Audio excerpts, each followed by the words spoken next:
So Tucker's out of a job. They're going to have to find a brand new head coach in East Lansing. And here come the problems with that. It's very similar to Auburn. I've kind of talked about this before, but let's just go ahead and rehash. Auburn is a university in the SEC that does have top 25 money. They do have a top 15 fan base. They can go out and actually add in whoever the hell they want. But there are some limitations that do come with the actual necessities of the job. Number one, you are going to be recruiting against some of the best in the business. And I'm not talking about just coaches. I'm talking about programs. You have Georgia, which is literally about 90 miles away. In your own state, you have Alabama. You also have LSU. You have Florida. You have Texas A&M with all their oil money. And so that automatically puts you at a disadvantage. But boosters also don't know their place in line. The boosters truly control everything that happens at Auburn. And I've always said this, and I'll stand by it. Auburn is the toughest place to coach in college football because if you have micromanaging from those who don't know anything about the sport controlling the narrative and they want the results. They aren't willing to settle for being a middle tier team some years to build a program in the right direction. They want it immediately. They want you to go toe to toe with an Auburn every single year. They want you to be competitive in the Iron Bowl every single year.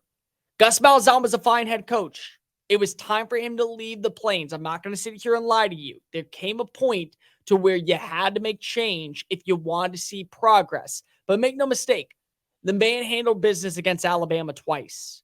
He's one of a handful of coaches that can actually say, I've beaten Nick Saban on multiple occasions. He's that guy. And they brought in a guy who's also done that with Hugh Freeze. But if Hugh Freeze is being micromanaged by this staff and by this booster club, guess what? The same results are going to happen. It's kind of similar in East Lansing. The boosters aren't as bad from people that I've spoken to, but here's what you do know. You're cut against the grain when it comes to recruiting. You go toe-to-toe with Ohio State. You go toe-to-toe with Michigan. You go toe-to-toe with Penn State. And it's only going to get tougher now that you're adding in really compelling teams, really strong programs. USC, NIL, West Coast, they're going to be able to add in whoever the hell they want. Oregon, their resources in Eugene, they're going to be able to recruit like no one's business. And they have a coach that people believe in Dan Lanning. I don't think he's going anywhere anytime soon. Washington has a state-of-the-art facility. They have a great culture. As long as Kalen DeBoer is leading the charge, he is going to build something promising there. And then, of course, you also adding UCLA. What they're able to bring in with NIL money, you can't slow them down either. So you automatically are at a disadvantage when it comes to recruiting, but you also are at a disadvantage when it comes to the level of talent. You have to bring in somebody who can elevate your talent. So who are the guys on the short list right now? If I were to be a betting man, the first name that I would call if I was a coordinator, just coordinator, not head coach, and there is a way that you can go about this, Sharon Moore, offense coordinator for Michigan. You do this for two reasons. Number one, he comes from an offensive background that you are going to establish as bully football. That's what Jim Harbaugh does. That's what Jim Harbaugh has been. And when Harbaugh football is clicking, guess what occurs? National championship aspirations, Big 10 titles, almost undefeated seasons. They run that style. That's a winning formula. And Sharon Moore is waiting for the opportunity. I believe he's going to be in the running for the job at the end of the year in Ann Arbor because I'm all in on Jim Harbaugh going back to the NFL. But if you don't get Jim Harbaugh out of the university, you hurt the university by taking away its best asset. That's a key. And he's a good recruiter, and he's been a proven name, and he's been on the waiting list for a while. You hurt a university by helping out your university. That's a phone call that I make in the Big Ten. Brian Hartline's a name that a lot of people are going to go ahead and pigeonhole. I don't think he's going anywhere. I personally don't. I think right now you're waiting to figure out what's going on with the Ryan Day situation. I highly doubt that he is going to leave his university when he had the opportunity to interview for the job at Cincinnati.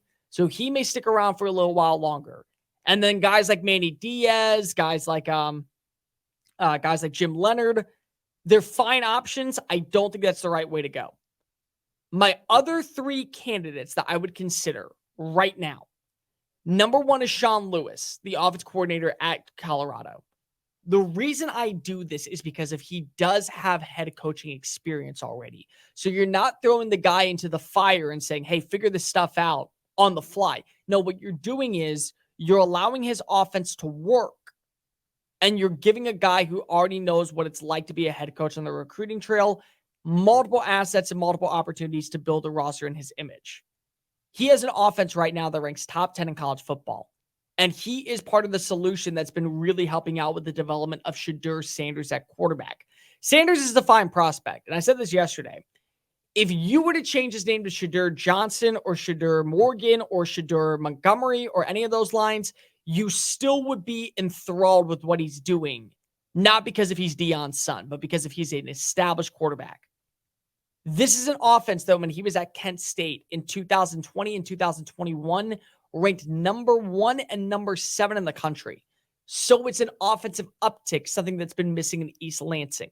That's a guy that I 100% target. He's young, he's up and coming, and he also is a guy who can establish a culture right away. I think it's a good hire. Number 2, and this is the one that I make a first phone call, a second phone call, and I say, here, give me a blank check. What do you want? It's Mike Elko at Duke. Mike Elko has been able to establish identities on defense. And right now, if you are trying to find a way to win in the Big Ten and give a disadvantage to every team, you better have a stout defense. I get it. You just hired a defensive-minded head coach in Mel Tucker. Guess what? This guy has worked everywhere. He worked at Wake Forest. He worked at Notre Dame. He worked at Texas A&M. Texas A&M had basically the Wrecking Crew 2.0 when he was in College Station. Their defense right now is floundering without him underneath DJ Durkin. And he goes to Duke in year 1 and gets 9 wins. 9 wins with basically the exact same roster that David Cutcliffe had. And then this offseason, he adds in more players via the transfer portal. He brings in more compelling names in the recruiting trail. And this is a Duke team that right now is sitting at 3-0 and ranked. And they might be able to hold their own in ACC play to get them all the way to Charlotte in December and play for a conference title. He knows how to develop talent. He's sent countless players to the NFL. He's done a great job on the recruiting trail. He's an established leader that people are buying into, and he is the hottest name on the market right now. So I give him a phone call, and I make him say no. I make him say, you're going to go to another school. And I can tell you this much right now. There is a university in Evanston, Illinois that is known for being a private institution. They want to establish an identity and a culture. Guess who's only worked at private institutions? You don't think that they're on the phone trying to get Mike Elko? You need to make him a better offer. And the last name that I bring in, it's a wild card. It is. But I like Charles Huff at Marshall. Charles Huff is a guy who a lot of people are not going to know because if he's at a smaller school, but the man was hand-selected by Nick Saban to be one of his top recruiters. He was establishing dominance in the offensive side of the football. He added in premier talent like Jerry Jeudy, like Devonta Smith, like Najee Harris, like Evan Neal. He knows how to recruit, but now he also knows how to coach. Last season, it's the biggest upset win in Thundering Herd history over Notre Dame in week 2. They didn't finish the year off strong, but Marshall does have a program that is establishing an identity. They right now are one of the better teams when it comes to recruiting at the group of 5 level. They're 2-0 with wins over Albany and East Carolina. I don't doubt that right now they're going to be able to go toe-to-toe with Virginia Tech. They might be able to beat up on Georgia State, James Madison. This is a guy who knows how to not only establish an identity, but he knows how to out-recruit you. And the fact that he went to Alabama and went all across the country, he has stops in California, he has stops in the southern region, he has stops up north in Illinois, in Ohio. That's something that you can hold your hat on to. Hey guys, thank you so much for watching that video. Don't hit the X button yet. Make sure you hit subscribe to keep up with all of our daily content found on Just Saying It and anything else that we post on this channel. Bye.